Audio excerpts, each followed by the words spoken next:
Wait, tell me, what was it like going to Lee High School back in the early 60s? Well, you know, Lee was the prestigious school, public school in Jacksonville. We kind of felt sorry for those misfortunates who found themselves at the Bowles School. There were mayors who were graduated from Robert E. Lee High School, many members of the city council. It just was a wonderful place to go to school. The SAT scores were great. In my class, our valedictorian went to Harvard, our salutatorian went to Harvard, and on down. We had a number of National Merit Scholars. It's very different now. Michael and I have served on the academic committee. I can't think of the name of it, and also we've served on the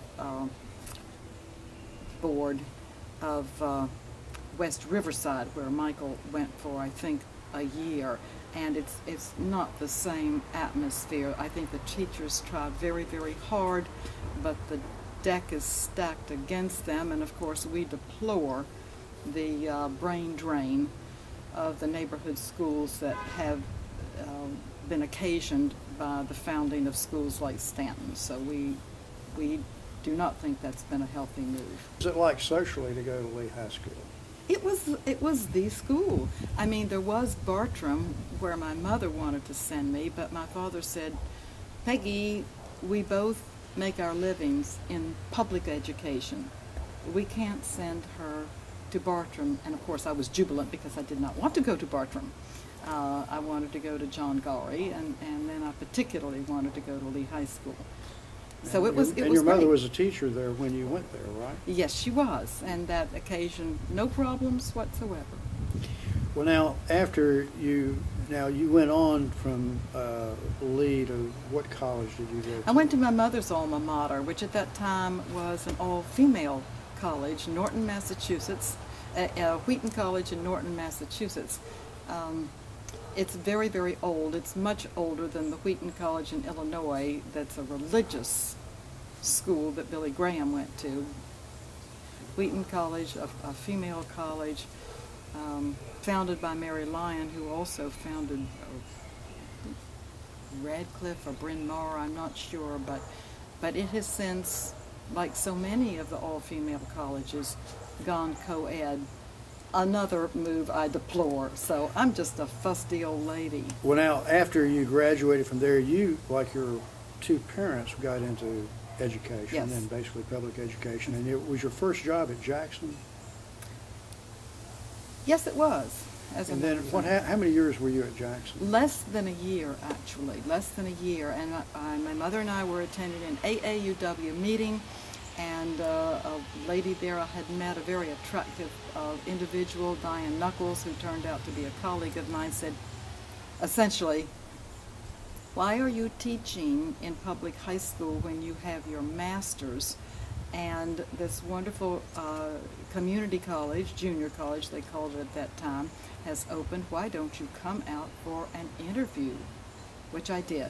And that began a very, very happy association, probably the happiest association of my life. I was very, very fortunate to have the parents I had. I was very fortunate to have the husband that I have and two healthy children. But I think, to tell you the truth, my career at FCCJ, which now has a new name, it's something like Florida State College at Jacksonville. Yes. Now, so now that everybody understands it, you were at the campus in the Riverside Historic District. That's at the corner of Park and Roosevelt Boulevard. That's right. Okay. And so, what year did you start there? I started there, I believe, in '69. And when did you retire? Almost 40 years later. I taught there over 38 years. And what did you teach there? Well, I started out teaching in the English department because my master's was in English language and literature. Since then, I went on to get a doctorate. But I fell into teaching in the humanities because my dear classmate at John Gowrie and Lee High School, Monette Powers, later Monette Powers Kent, as in Kent campus, resigned her position when she found she was going to have a baby and never came back. So you took her position? So I took her position in the humanities department, and I thought, what is humanities? I never took a course called humanities. What is that? And of course, I ended up loving it and taught. Over a period of 3 years, I would cycle and teach 8 different courses under the humanities discipline. I enjoyed it very, very much. Well, at one time I tried to calculate how many students you probably had, and it seemed like it was around 10,000 or more. Would you say Well, that I might had be right? 175 at the beginning of every term. That's 5 times 175 every term. And some years I would actually teach 3 terms. So that's a lot. I just say there's nobody left on the west side for me to teach. Sounds like it might have been 30,000. But in any event, you had a lot of people come through. And I understand you used to take a lot of your students to the Cummer Museum. Is that correct? We would have field trips for which they would be either required or rewarded in the form of bonuses. I would take them to all the Friday Musicale concerts. I would take them to all the musical concerts at the Cummer, all the Wednesday happenings at Riverside Presbyterian Church, because Andrew Clark, our organist and minister of music, set those concerts at a time convenient to my students. They had to dress in dress pants, dress shirt. They didn't have to wear ties. The ladies had to wear skirt and blouse, dress, or smart pantsuit, as I described it, because I felt that was part of the cultural phenomenon, not just listening to the music. But you had to come on time. You couldn't make a habit of leaving early, and so we had a good deal of etiquette built into that. So at the end of each term, I would have approximately 40 extra credit events, some on campus, most off campus, but one term we had 65 field trips, and that about killed me. Well, now, you'd also invite a lot of them to come to your house, wouldn't you? Every term, all the students would be invited to come to my house. Here we are in the garden. We would have refreshments, nothing alcoholic, of course, and I would give them a tour of the decorative arts of the home that related to the particular course they were teaching. So that was, we're talking about the fun aspects of teaching. That was very meaningful to me. And well, now, when you came to Jacksonville and became aware of your surroundings and what happened, what's the first remembrances you have of White Way Corner? well, one of my dear friends, this is senior year, although we attended junior high school together, we didn't become fast friends, and that continued well after college, was Jerry Freeze. And her mother owned White Way. The delicatessen. The delicatessen. Mm-hmm.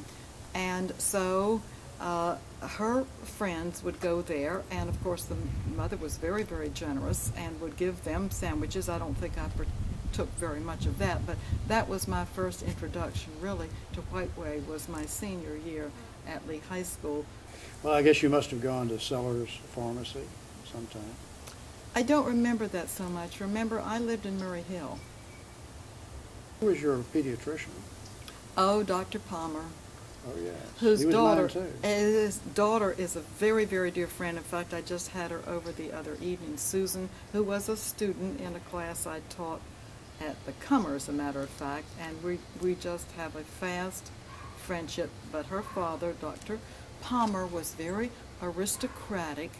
I wouldn't say aloof, but certainly very self-contained, and I was scared to death of him.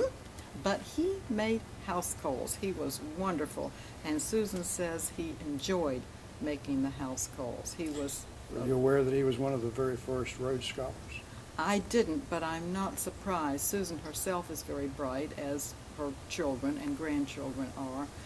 Well, maybe we can go Okay. inside and you can show us a Please, few things that would there. be my pleasure.